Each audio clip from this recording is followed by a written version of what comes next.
Hello everyone, this is Tim with Online Big Blue, bringing you the best in New York Giants sports talk and entertainment. We are back in the start of the week, so figured we would do another draft profile. And I have to give credit to Bad Dog, because he is actually the one that brought this player back to my attention, because honestly, I kind of forgot about this player. And it's not a common household name, but it is a player that has some promise, and that's going to be Anthony McFarland Jr. Now, I just want to tell people right now that he is not a little booger, and if anyone that follows the NFL knows exactly what I'm talking about. McFarland, of course, is the running back from the University of Maryland. A little bit of a short guy, 5'8", 200 pounds. But after exchanging a couple of messages on one of his videos that Bad Dog had, he kind of made a comment that, you know what, it kind of stuck with me, that Mr. Anthony McFarland Jr. has a lot of similarities to our old friend Ahmad Bradshaw. Now, Ahmad may have had a little bit more of a collegiate career. He did rush for over 2,982 yards at 5.3 yards a carry for the Thundering Herd of Marshall, with 31 touchdowns. His senior year was pretty spectacular, at 1,523 yards at 6.1 yards a carry, longest run at 67 yards and 19 touchdowns. So, you know, and when he came out, like I said, we did select him in the 7th round, pick number 250. He was a guy that when he came in, you know, we also had Brandon Jacobs, Derek Ward, and even what was it? God, I can't remember the guy's name. Ruben something. Can't remember the other running back's name. I can't remember Ruben's last name, but he was a running back that we picked up that was kind of a disappointment. And Ahmad really kind of sat there, was a little low, you know, sat there, kind of laid low. He didn't get his first start, and he got his first start because of injuries. I guess his first start was against the Minnesota Vikings. He only had 4 carries for 29 yards, and then he had another start back in December 23rd. He got his first NFL touchdown, an 88-yard run. And I remember that was the fourth quarter against the Bills. It was the third back then. I have to check, but back then I remember it was like either the third or fourth longest run in Giants history. And he finished the game with, which is still a career high, 151 yards and 17 carries. You know, he was also basically a change of pace back for Brandon Jacobs running into the 2007 playoffs, into the Super Bowl run. You know, like I said, and he had, I don't know if everyone remembers his performance in the championship game in Green Bay. He had a 52-yard run in the fourth quarter that was wiped out because of a holding penalty. I mean, I remember that play vividly. But, you know, to make a long story short, Ahmad went on to have a really good Giant career. He did spend 3 years also in Indianapolis, but you know what? He rushed for 4,890 yards, 36 touchdowns. You know, he had 14. He wasn't the greatest receiver out of the backfield, but he did have 1,453 yards for 10 touchdowns. Not much of a fumbler. He had 22 fumbles and 1,070 carries. So I mean, he was also a player that had his issues. But more in college. He did get 1 game suspension for marijuana in 2015, but he was off the team. But in 2004, he was dismissed from the football team at the University of Virginia for an incident, which it was basically underage drinking. So I mean, it's not something that was that stand outish. He did have another issue with Marshall during his junior year, and he was sentenced to 2 years of probation for I think it was petty larceny.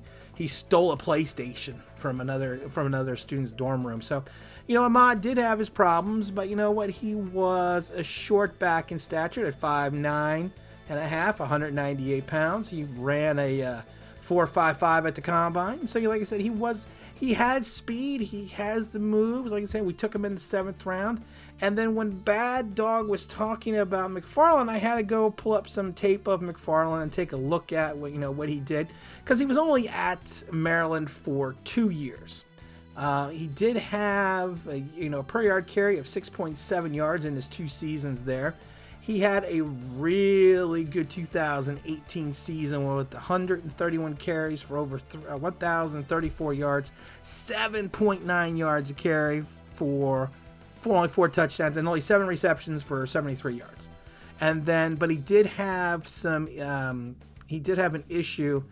I think it was his first year. His first year at Maryland, he broke his leg and he had to sit out his freshman year. And then last year, he battled ankle injuries all through the 2019 season, where he only rushed for 614 yards on 114 carries at 5.4 yards carries, but he still had 8 touchdown passes. So why he did not have the legality issues that Ahmad had. I mean, they're very similar. I mean, McFarland's 5'8", 200 pounds. He is faster than Ahmad was. He ran a 4.4 at the combine. He's a very explosive runner. He plants his foot, he's off to the races. He changes directions real well. He runs with almost a natural leverage, and he's got an ability because of his size, to get in between those spaces. He is, you get him out in space, the dude is elusive. He's got happy feet. He's got quick feet. It really is. I mean, like I said, you get him into that second level, he's either going to make you miss or he's going to be gone. He would be a player that would be a good change of pace back for, to spell Saquon. I know we picked up the dude from New England. He's 30 years. He's going to be 30 years old. I mean, Dion, I'm not bashing Dion. I'm just saying that, it seems like another Gettleman reach, but this time it's with the Joe Judge connection. So I think that if, McFarland is probably going to be like Bradshaw and be more towards the back of the draft. Maybe definitely a day 3 prospect. But like I said, he has the ability. It's just his ability needs to be, he's got to keep his ass on the field. I have no question that he could play at the next level. And he's the kind of player that they always talk about home run threat. He's like Saquon. He's a home run threat every time he gets his hands on the ball. Now, like Ahmad, he didn't catch much in college. I mean, he only had 24 receptions for 199 yards. So he's not going to be that third down back. But like I said, as a change of pace back to Barkley, and he's a different back than Gallman. And, and like I said, it's not someone that I could see possibly coming in and starting or making a major contribution right away. But on kickoffs, maybe on punt returns as well. I mean, like I said, he has the ability. He is a big-time playmaker. He really is. I mean, you rush for over 1,000 yards in college on only 131 carries and average 7.9 yards. You got some skills. You got some speed. And like I said, he could be another version of Ahmad Bradshaw, a guy that we pick up, a short guy with speed that we pick up in the 7th round that doesn't make a huge impact. I mean, I think he's going to go higher than the 7th round. I should say I could see him going around 4 or 5. He like I said, you got a player of that type of ability. He's going to go higher in the draft. But like I said, he could be another Bradshaw. He could be the home run change of pace back that we needed that when we had Brandon Jacobs and Derek Ward. So, like I said, yeah, I think he's an interesting prospect to look at. One other player that I wanted to touch on briefly is Michael Pittman Jr. We met Mr. Pittman Jr. at the Senior Bowl during Senior Bowl practices, and we were impressed with him then. And I see that he is making a serendipitous rise up the chart. And people are like, well, he's really moving up. Why? This and this. And you look at him, you're like, dude, I mean, he's 6'4", 223 pounds. I mean, he was a monster starter and player for 4 years over at USC. I mean, his last year was his best year, of course, was 1,275 yards, 11 touchdowns. So he is a smart player. He's a guy that played a bunch. at USC. And like I said, he has the size, he has the ability. He is going to be a red zone threat. I mean, he's another one of these guys that, like I said, he's got the NFL pedigree from his dad, who was, of course, was the running back for Tampa and a couple other teams. He has the size to be a good blocker, and if you watch some of the footage with him in college, he is willing to block. He runs great underneath routes. He's got impressive body control. I mean, he can he can really attack the defensive backs. And like I said, I'm thinking he's probably going to be around, gone round 2 or 3, but it was something that maybe we could, and again, take a look at. He could use some help on his route running. He's not as polished as you think he would be.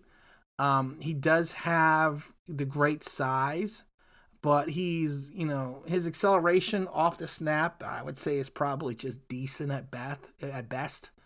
But like I said, if you're going to put him in as a short route runner, and like I said, his speed is not blazing, but like I said, he's got that long speed. He's got the Jerry Rice speed. Again, I'm not comparing him to Jerry Rice. I'm just saying he's got the Jerry Rice speed.